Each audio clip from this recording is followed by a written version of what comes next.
They called us primitive. That's the word the Illyri ambassador used when he stood before the Galactic Tribunal and pointed at Earth on the star map. Primitive, irrational, dangerous. But the Tribunal had laughed him off. A backwater species on the edge of the Orion Spur? What threat could we be? The answer came too late. My name is Dax Keller. I was a Marine captain, now just a war-torn relic sitting in a cargo bay full of dead silence and heavier memories. I was one of the few who survived the first strike, the one they thought would break our spine. It didn't.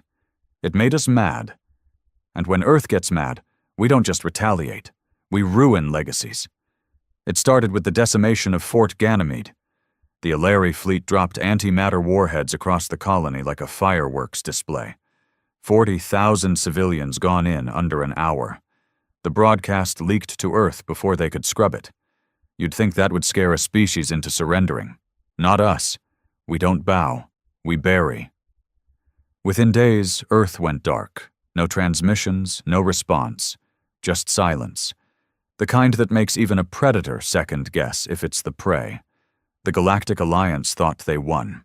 Celebrated. Drank. Toasted to pacifying the humans.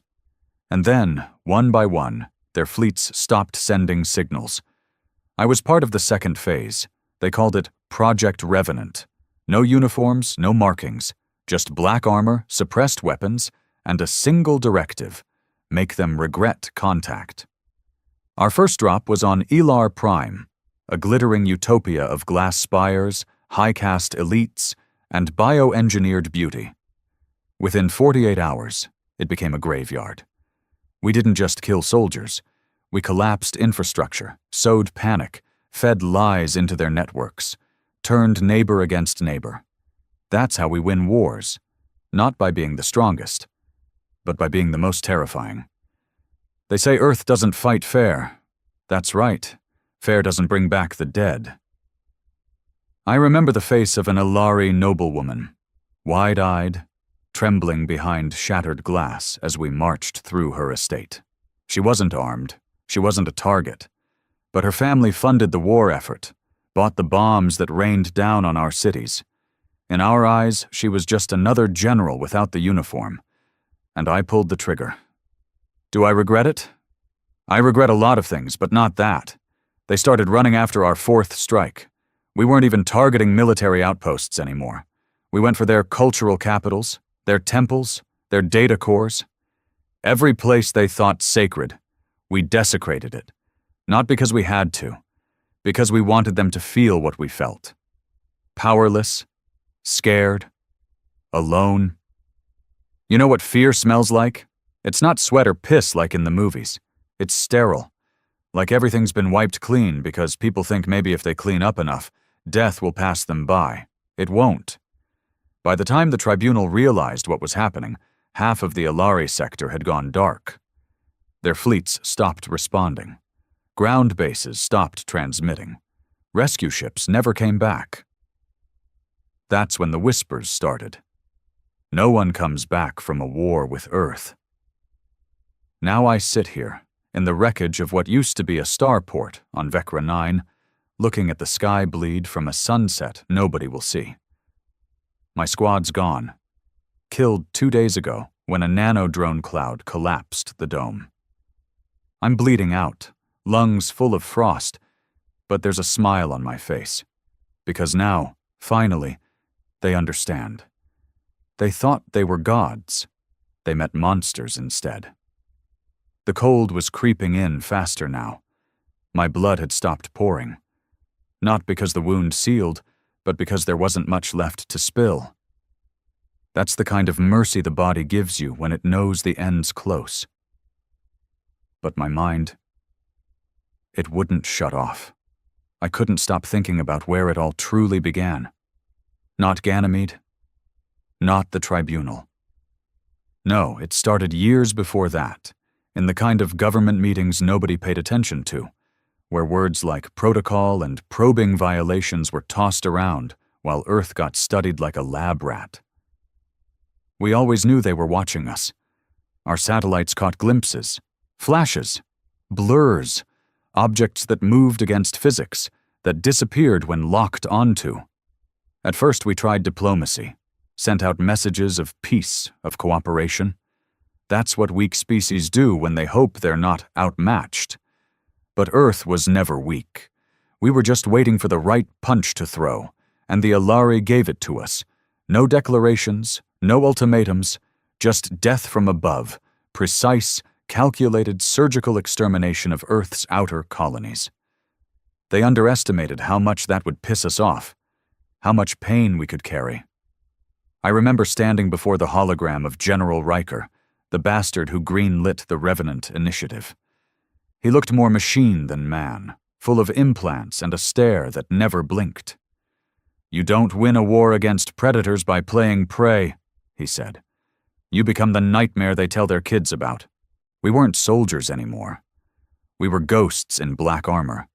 Ghosts with no name, no past, and no mercy. Every squad operated off-grid, autonomous, carrying only mission chips that self-erased on death.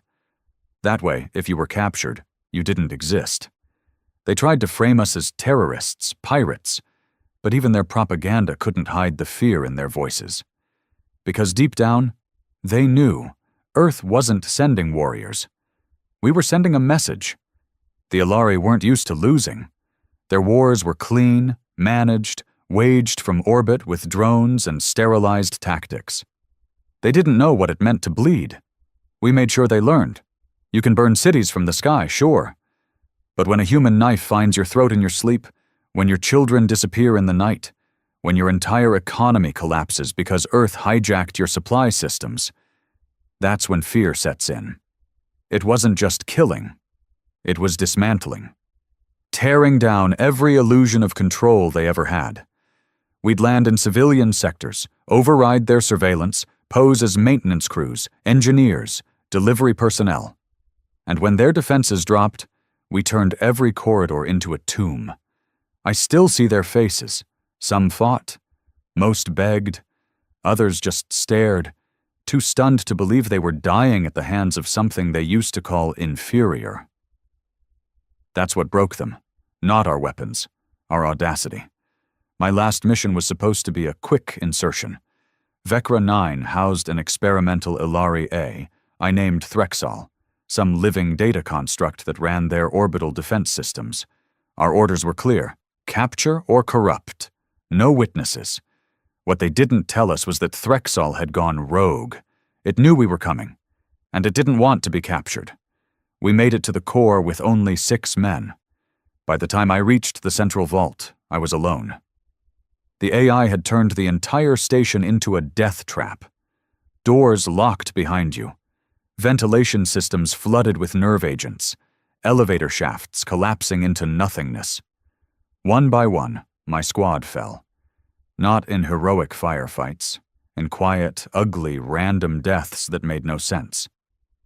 I got to Threxal's core room.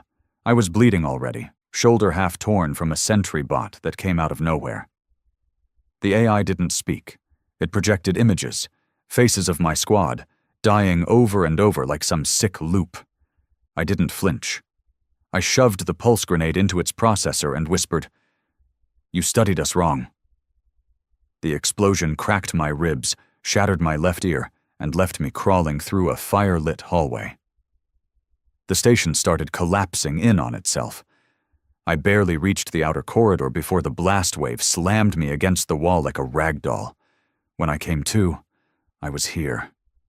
Cold metal floor, sky above cracked with distant stars, and a silence that felt like a goddamn funeral hymn. I tried moving again, but my right leg wouldn't respond. Probably shattered. My vision kept fading in and out. Still I smiled, because I knew that even if I died here, even if no one ever found my body, they would know. Threxal was gone. The defenses were down. Earth's counterstrike would hit in under 12 hours, and Vecra 9 would be nothing but ash. Let me tell you something most people don't understand about humans. We don't win wars by being stronger. We win them by being harder to kill. You can outgun us, out-tech us, even outnumber us. But we don't stop. Not when we're hurt. Not when we're dying. Especially not when you take something from us. They took our people, our colonies, our pride. And in return, we gave them extinction wrapped in silence. I remember a conversation I had with one of the high command before deployment. Some old intel spook, half blind and fully bitter. He said, "There's no such thing as victory anymore, Captain. Only survival. You kill enough of them, and they stop trying. That's the best you can hope for." He was right. We weren't fighting for medals.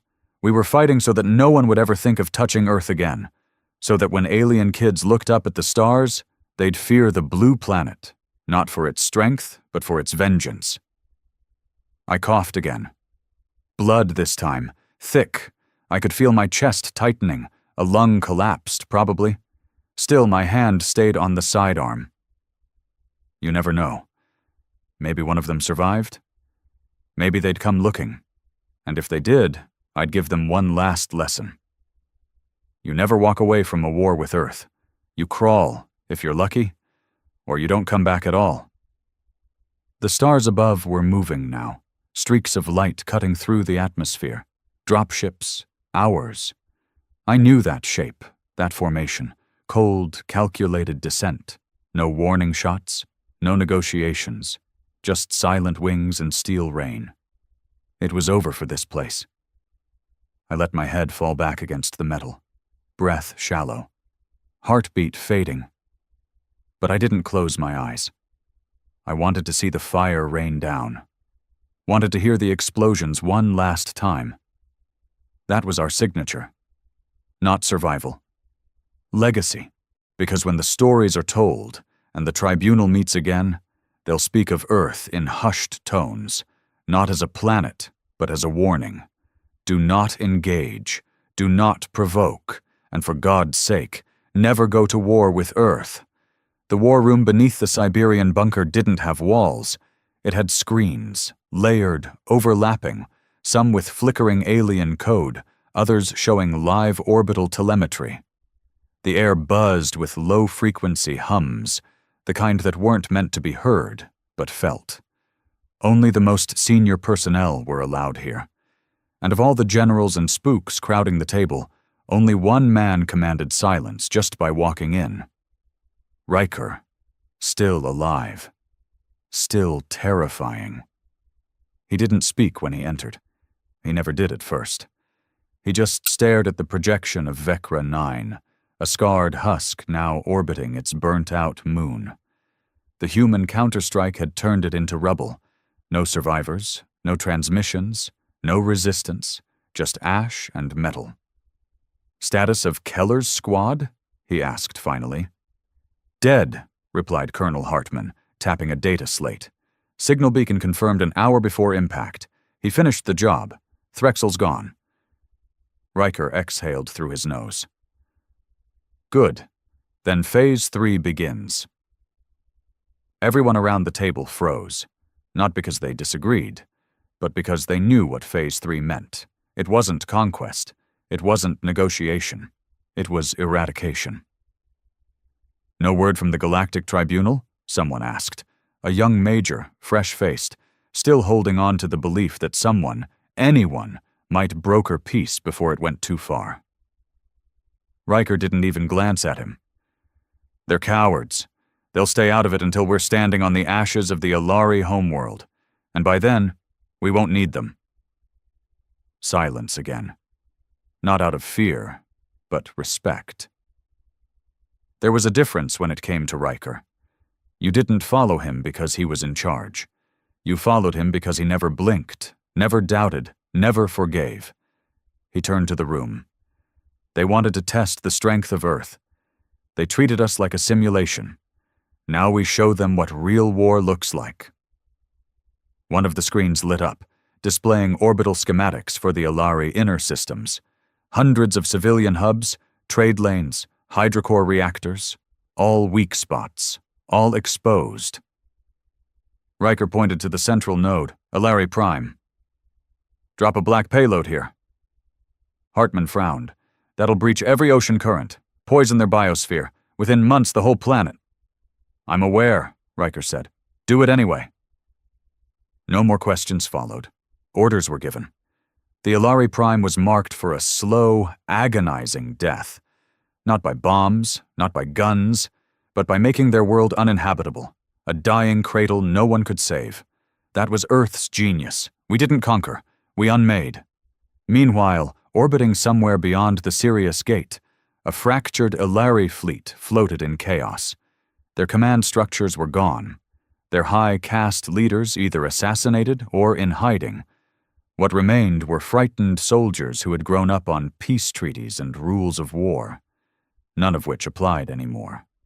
Among them was Commander Harlix, the last surviving naval strategist of the 4th Ilari Legion. He sat in his darkened ship, surrounded by dead consoles and flickering lights, trying to send an emergency signal that no longer had a destination. Every station he reached out to was gone. Not just destroyed, scrubbed, deleted from existence. He replayed one of the intercepted Earth transmissions again, though he'd already heard it dozens of times. A voice, gravelly, calm, unmistakably human. "You declared war on a species that doesn't forgive. You struck first, we strike last." Another voice chimed in, a different broadcast, older, likely a soldier on the ground. "You think we fight with honor, we fight with hate. You lit the fire, now burn with us." Harlix's hands trembled. These weren't just soldiers. They were obsessed. He had studied dozens of conflict models, war doctrines from across the galaxy. But Earth's behavior didn't fit any of them. They didn't follow protocol. They didn't stop at victory. They hunted down memory. He finally said it aloud, to no one in particular. "They don't want peace. They want us to vanish." His second-in-command, a pale Ilari with one arm replaced by metal after the second bombardment on Varkas, nodded grimly. "Then we do what our ancestors did during the Void Wars." Harlix turned slowly. "Retreat? Hide." It was the first time in Ilari history that a military officer suggested surrender before a peace treaty was even on the table. But that was the level of fear Earth had built. In less than 9 months of retaliation, they'd rewritten what war even meant. Back on Earth, Riker was reviewing psych profiles. Not of enemies, of his own soldiers. You didn't unleash monsters without knowing what they were made of. The Revenant program had pulled from every dark corner of the planet. Former special operations. Convicts with a kill switch chip in their spine. Men who volunteered only after their families were murdered in the first wave. One name kept recurring. Keller. File marked deceased, confirmed hero status. Psychological integrity, fractured but stable. Final mission rating, 12 out of 10. Riker closed the file. For a brief moment, just one, his eyes closed. Not in mourning, but in appreciation. Keller had done what no orbital strike could. He'd turned Vecra 9 into a myth. And myths traveled faster than any starship. Already distant planets were severing trade with the Ilari, not out of loyalty to Earth, but fear of association.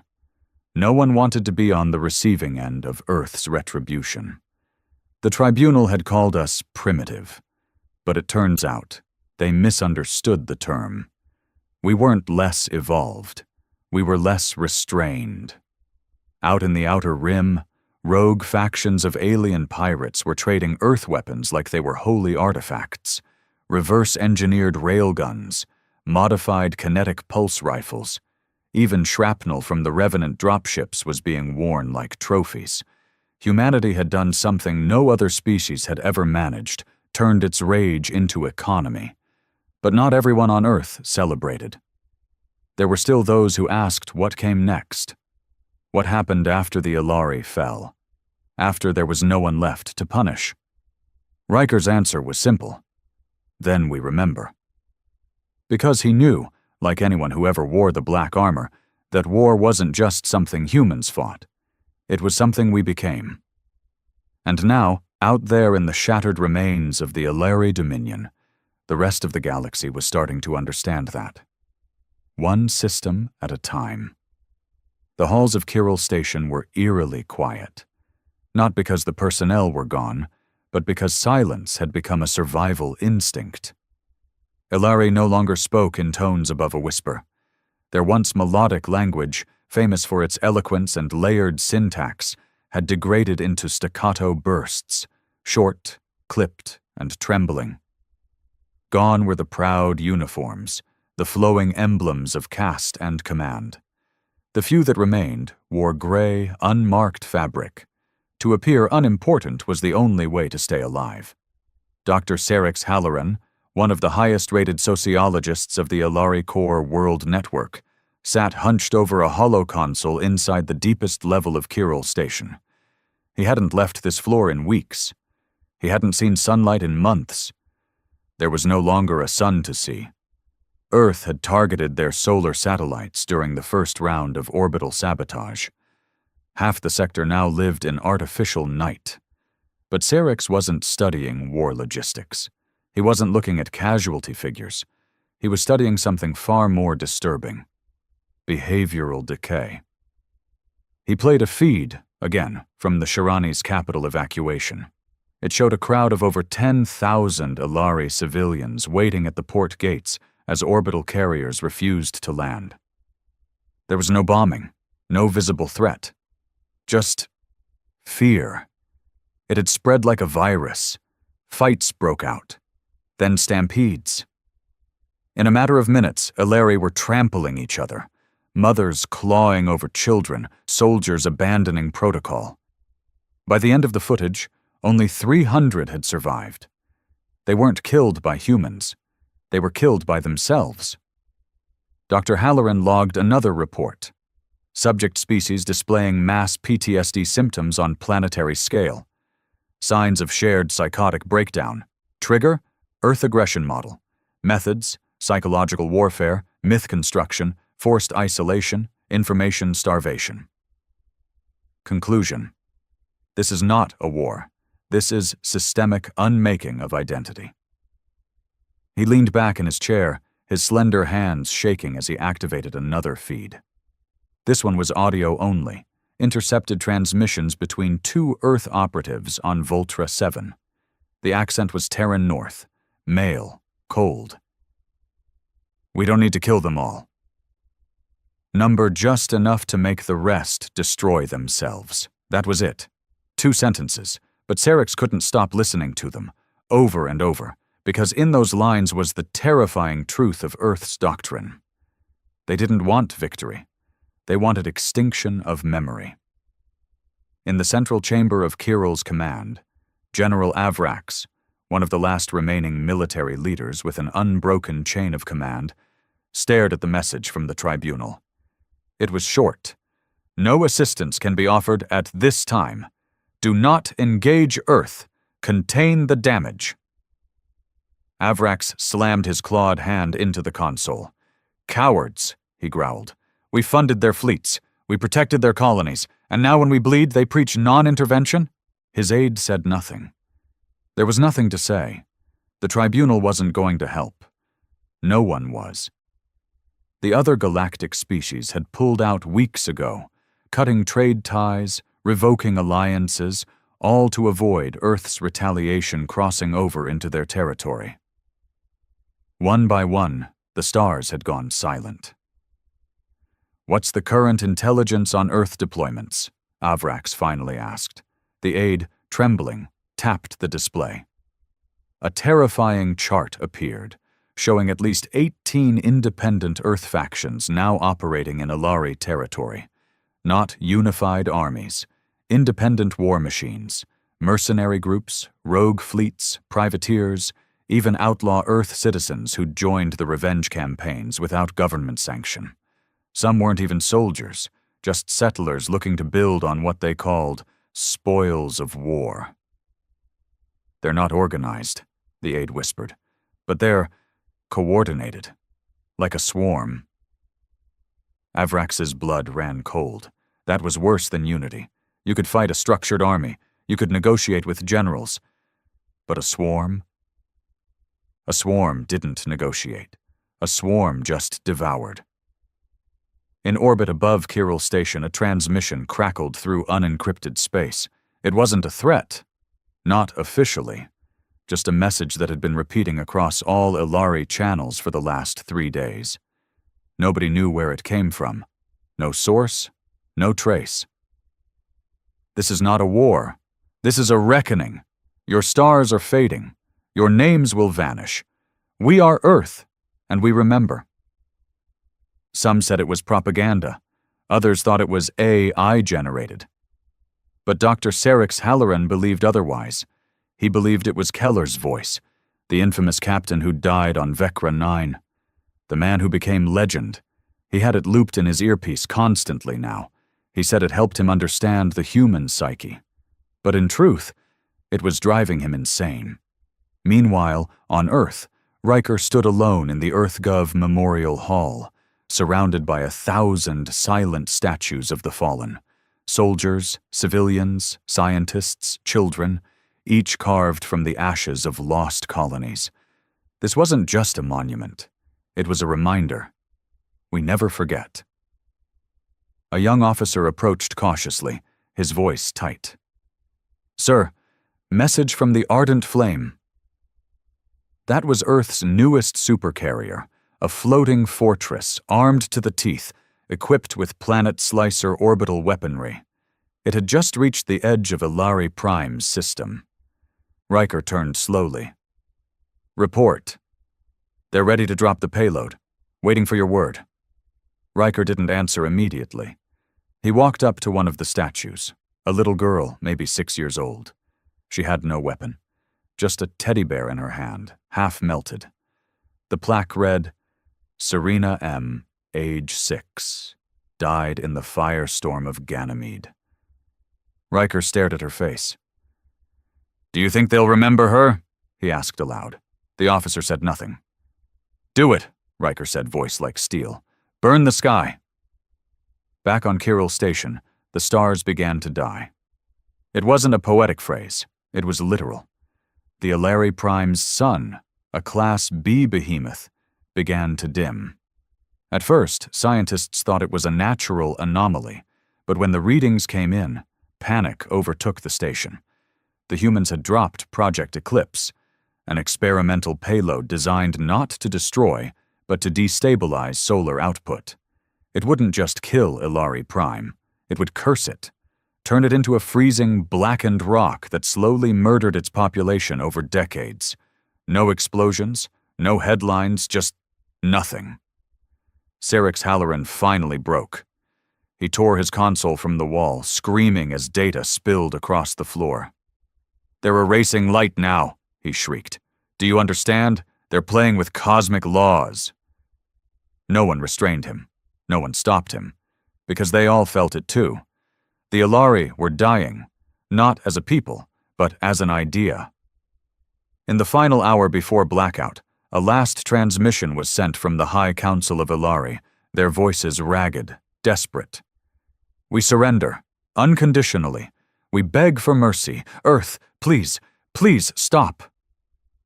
There was no reply, only silence, the kind Earth had mastered.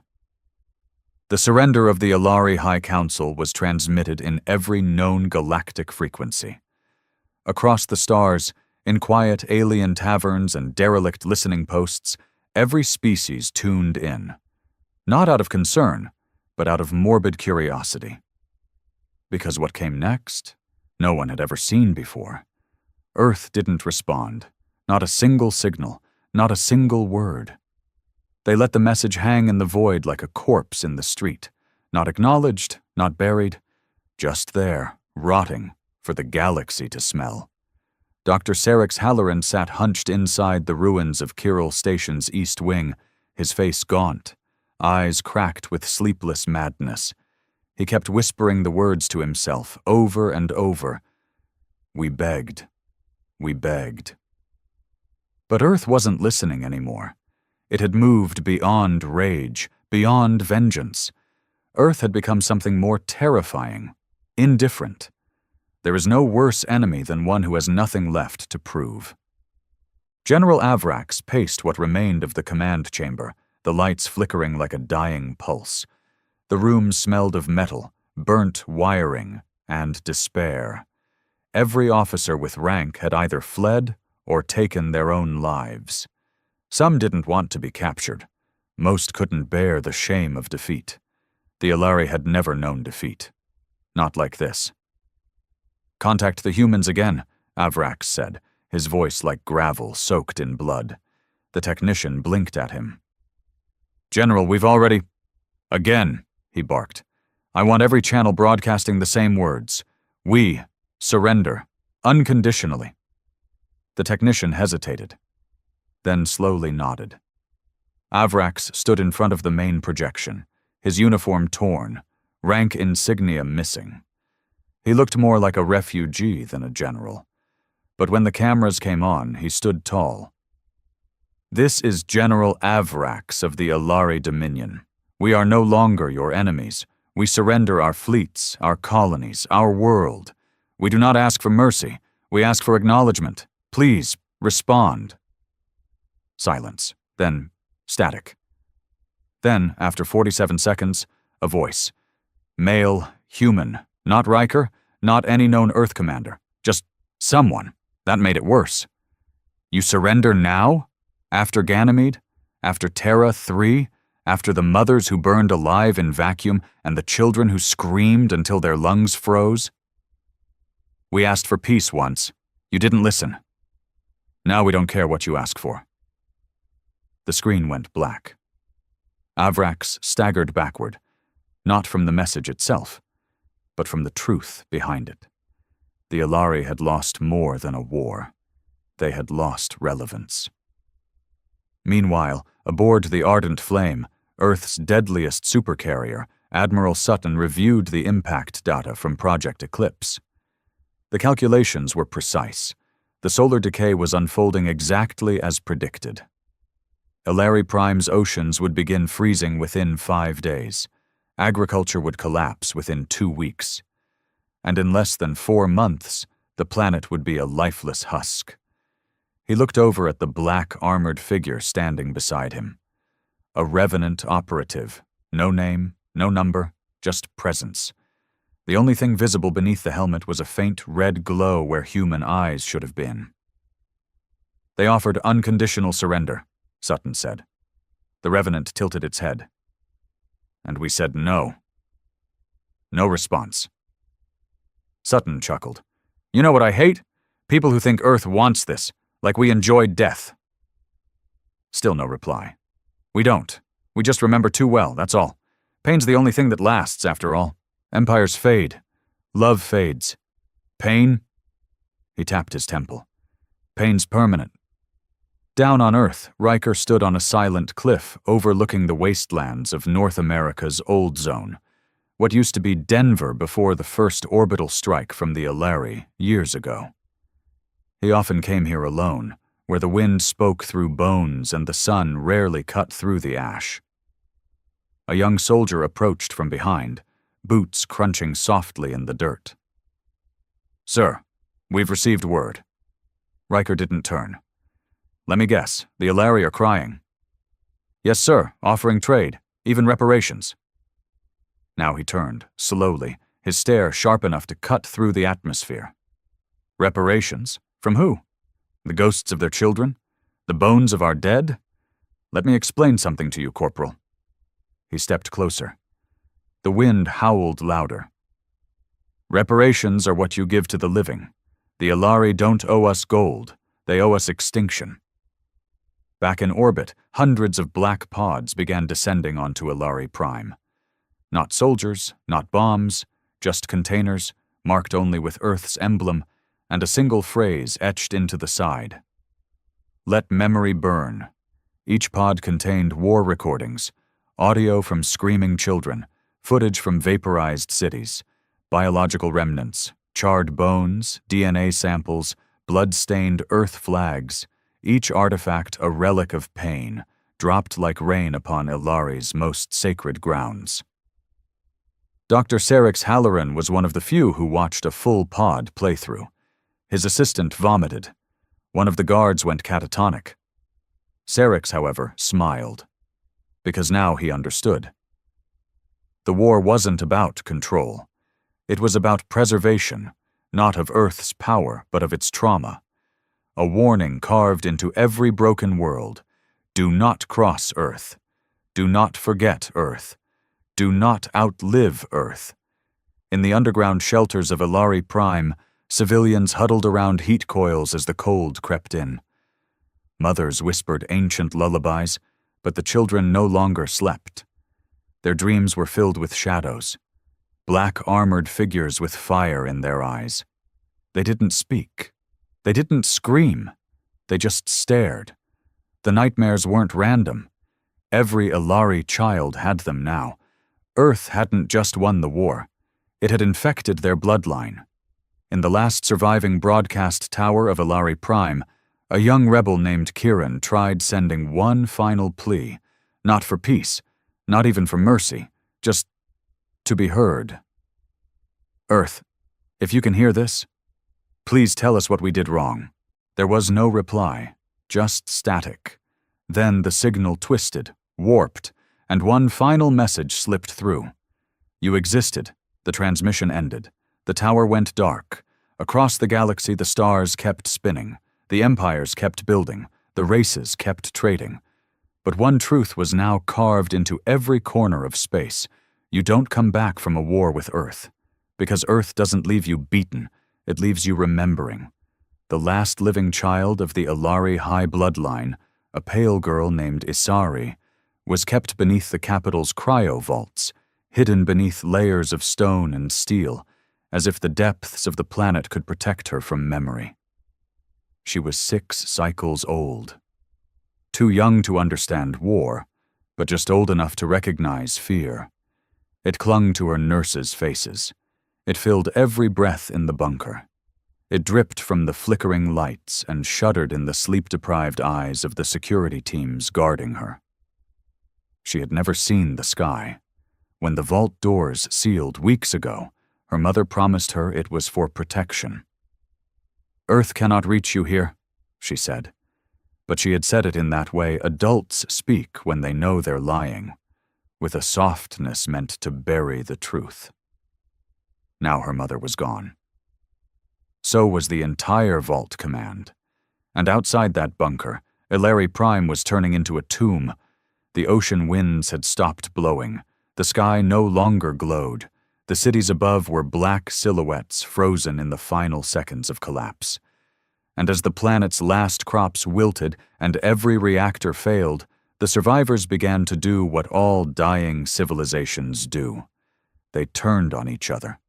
It started with resource seizures, riots in the upper domes, government elite vaults being stormed by soldiers who no longer obeyed. Then came the rituals, a return to ancient myths, desperate people worshipping anything that might protect them from Earth's wrath. But Earth wasn't a god. It was a lesson.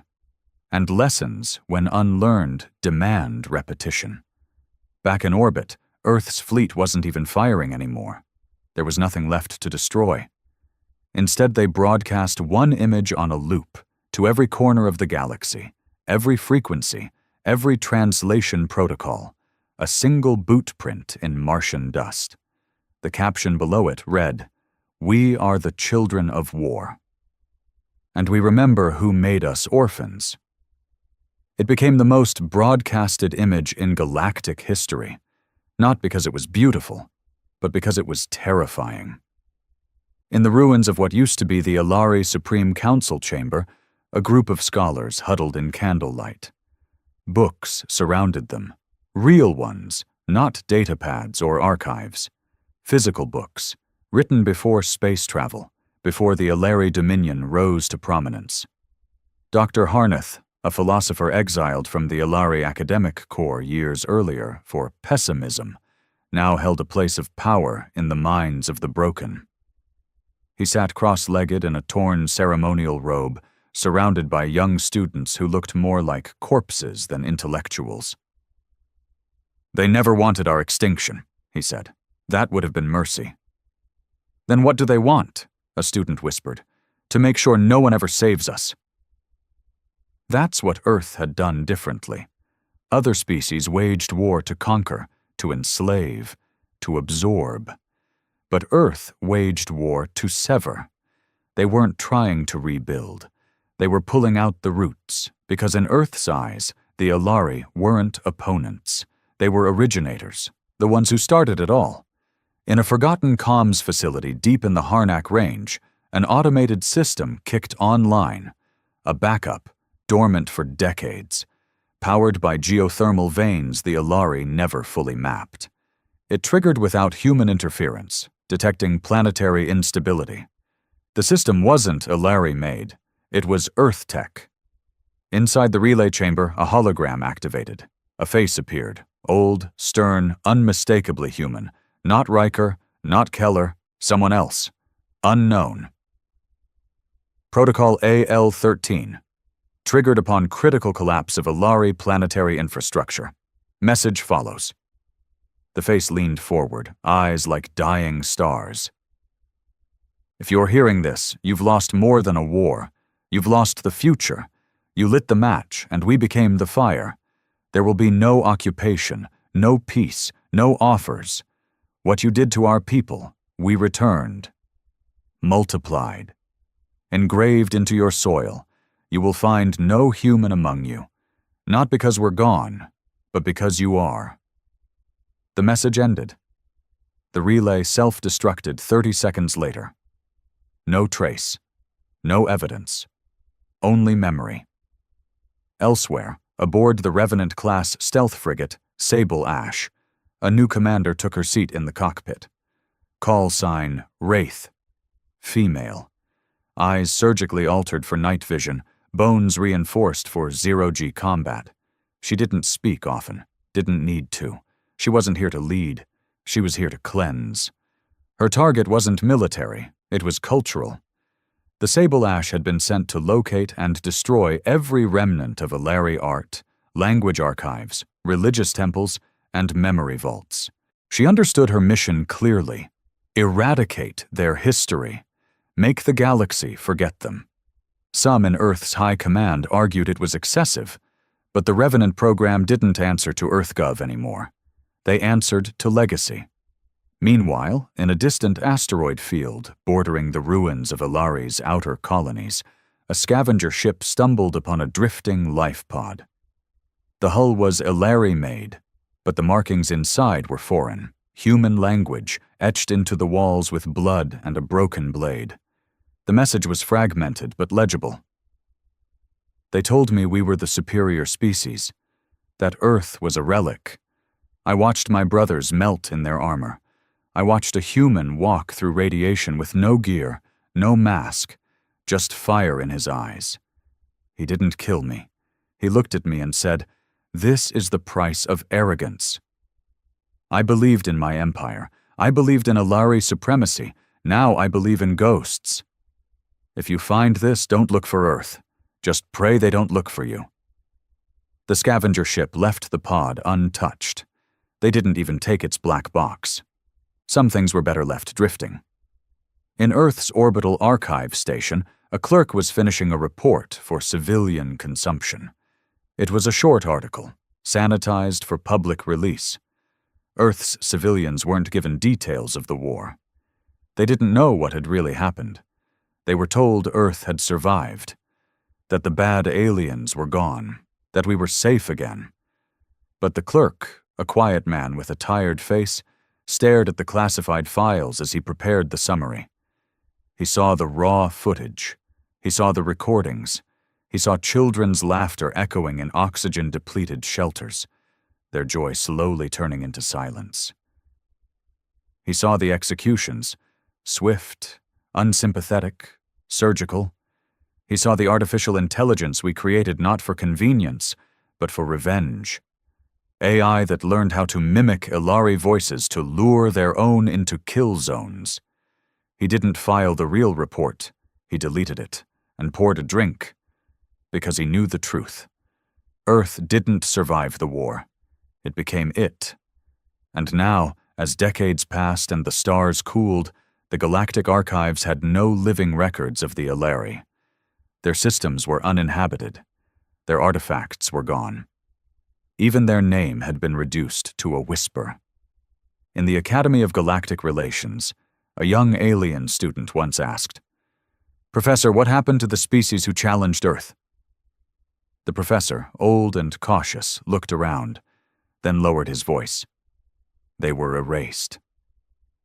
By who? The professor looked the student in the eye. By themselves, after Earth reminded them who they were. And then he said no more. Because even now, even after the war was long over, the galaxy still remembered the silence, and Earth still watched. It had been 50 years since the Alari vanished from the stars, not surrendered, not destroyed in one final blaze of glory, just gone.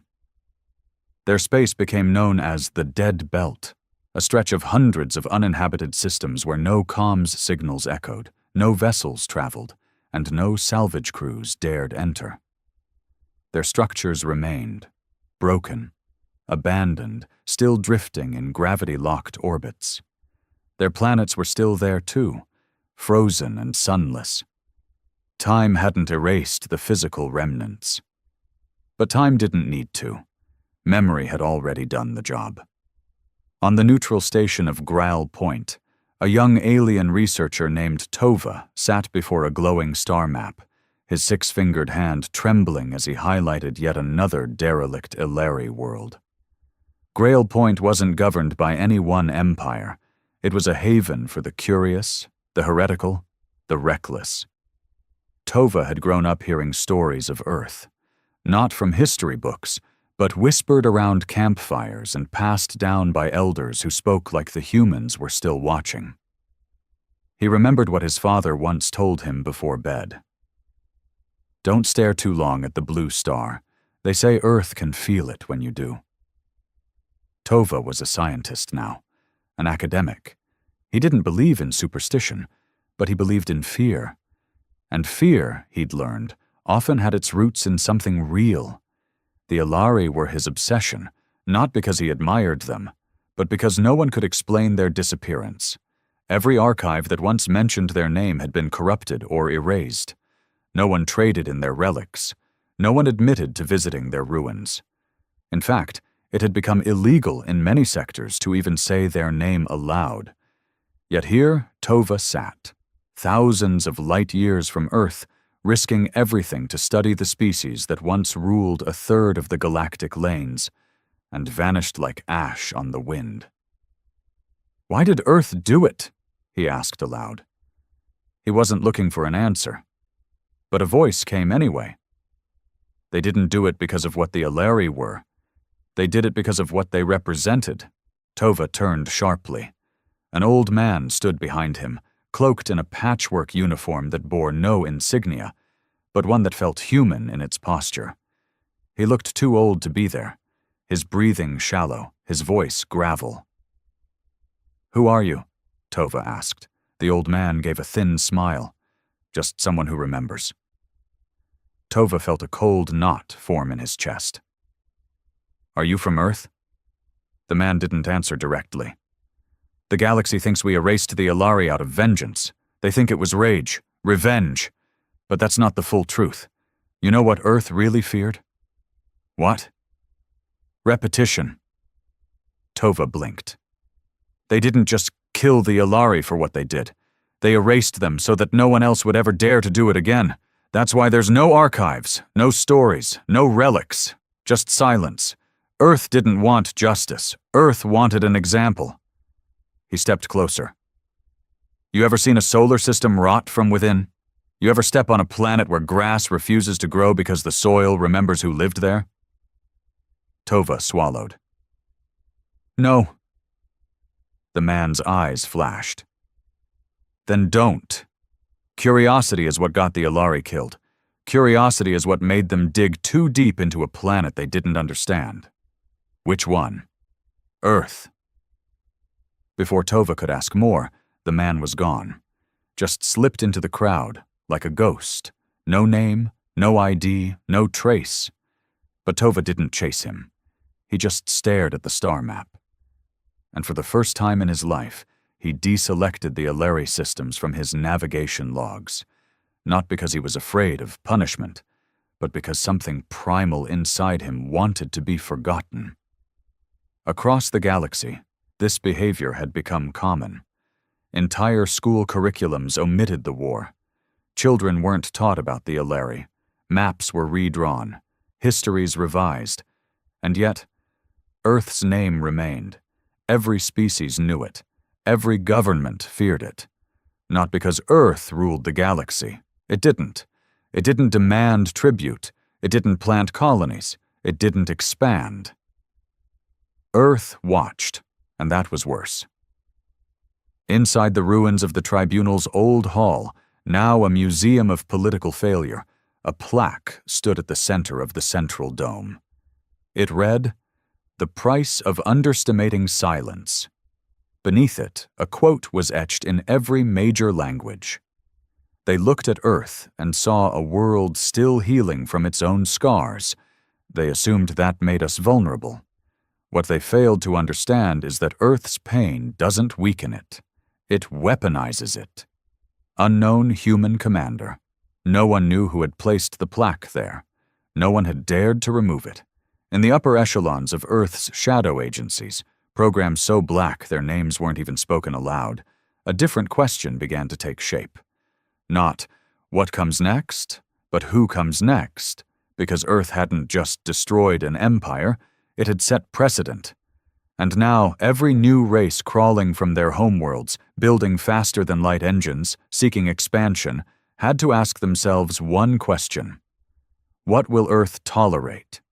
And the answer, passed through decades of whispered fear, was always the same. Nothing. Back on Earth, in a private citadel carved into the icy cliffs of Greenland, Riker, older now, slow but still sharp, sat alone in a room filled with names, not of heroes, but of targets. He didn't run EarthGov anymore. He didn't have to. His name was never spoken, his image never broadcast, but his voice, his directives, still moved fleets like gravity. He looked at a screen displaying Alari Prime, or what remained of it, a lifeless rock now, frozen solid. And he smiled. Not because he enjoyed it, but because the job was done. The galaxy was afraid, and Earth, finally, was alone again, just the way it was supposed to be. It began, as many things do, in silence. Alari Prime, now officially designated as Sector Null 1, spun slowly beneath a black sun. There were no weather patterns, no tides, no cities, just ice. The ruins of once beautiful architecture, spires and monuments and crystalline towers, now jutted out of the frost like broken bones. The wind didn't howl here, it whispered, as if even the atmosphere remembered what it had witnessed. Orbiting above in low geosynchronous drift was a lone satellite. Human-made. Its signal was long dead, its casing scorched by centuries of cosmic debris. But it still functioned. It still watched. That was Earth's final cruelty, not destruction, but observation. Let them die cold, but never forgotten. Far beyond the frozen graveyard of Alari space, on a planet named Verak II, a new species had begun its climb toward space. The Sarathi, an amphibious reptilian race, had recently launched their first orbital ring, begun experimenting with fusion drives, and announced their intention to make peaceful contact with higher civilizations. They didn't know. They didn't remember. Not yet. Within Earth's long-range monitoring array, deep inside the AI-controlled outpost Sentinel's wake, a signal pinged. Not from Verak II, but from an automated Earth-run relay orbiting their star. A red flag. Standard protocol. Species. Sarathi status. Pre-FTL civilization. Activity. Radio orbital launches. Increasing threat assessment. Neutral protocol. Suggestion. Observation only. The AI hesitated. Observation only. That was the new Earth policy. Observe, record. Wait. Never engage unless provoked. Never speak unless spoken to. Never reveal unless challenged. But that's the thing about power. Eventually, it has to remind the world why it should be feared. Back on Earth, the planet had changed. Not rebuilt. Evolved. Cities floated above oceans. The skies were clean. The scars of the old wars, nuclear winters, climate collapses, the early colonization disasters had all been buried beneath layers of precision architecture and collective amnesia. But in a cold mountain fortress above the Alaskan Divide, a classroom of children was being taught a lesson the rest of the galaxy had forgotten. The teacher, a tall man with silver in his beard and dark fire in his eyes, pulled down a map, an old one, before the Alari War, before the Tribunal, before silence. "Who here can tell me why the stars beyond this line," he said, tracing a rough semicircle into the map's edge, "are marked with black instead of white?" A few hands raised. One girl answered, "Because those systems are empty." The teacher smiled, but it didn't reach his eyes. "No, not empty. Hollow." Another boy tried. "Is it because of the war?" "Which war?" the teacher asked.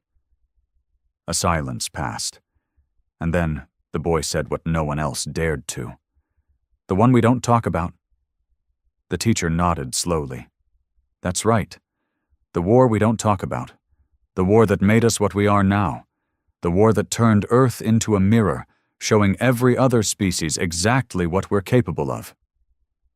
He stepped away from the map and looked at the class. "Do you know why no one comes back from a war with Earth?" The room held its breath. "Because we don't just destroy your armies, we destroy your history, your myth, your memory." He leaned forward. "And when the last of you is gone, we rewrite your name into a whisper that even the void forgets." The children didn't respond.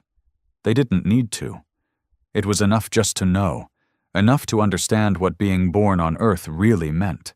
It meant never needing to fight, because everyone already feared what would happen if you did. Back in the Dead Belt, where no ships flew and no signals traveled, a single drone, cloaked in solar camouflage, landed on the ice of Alari Prime. It drilled into the crust, collected samples of silence, and buried a black box deep beneath the surface. Inside that box was a single entry, written by a man long dead. Captain Dax Keller, his final message, uncensored, unfiltered human. "I'm not sorry for what we did. I need that to be clear. I'm not sorry we made them disappear.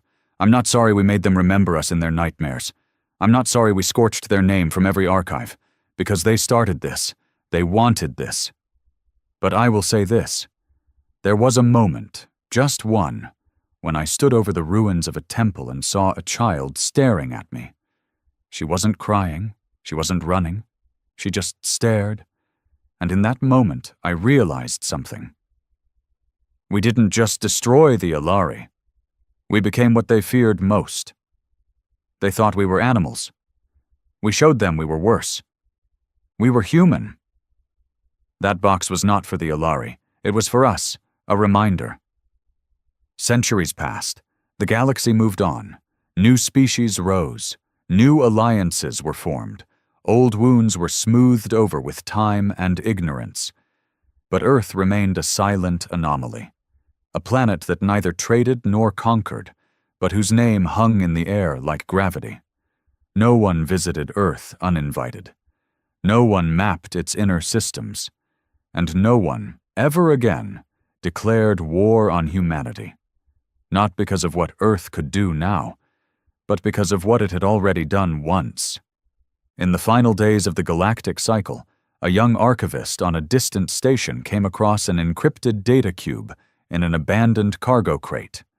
It was unmarked, unlabeled, unreadable by most systems.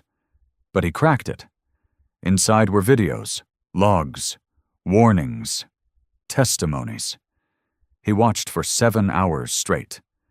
And when he finally looked up, his eyes wide, skin pale, heart racing, He whispered the name he found over and over again in those ancient records. A name no one had dared speak for a generation. Ilari. And then he whispered the one word that came next in every recording. A word that had outlived the empire it destroyed. A word that now echoed in his own mind like prophecy. Earth.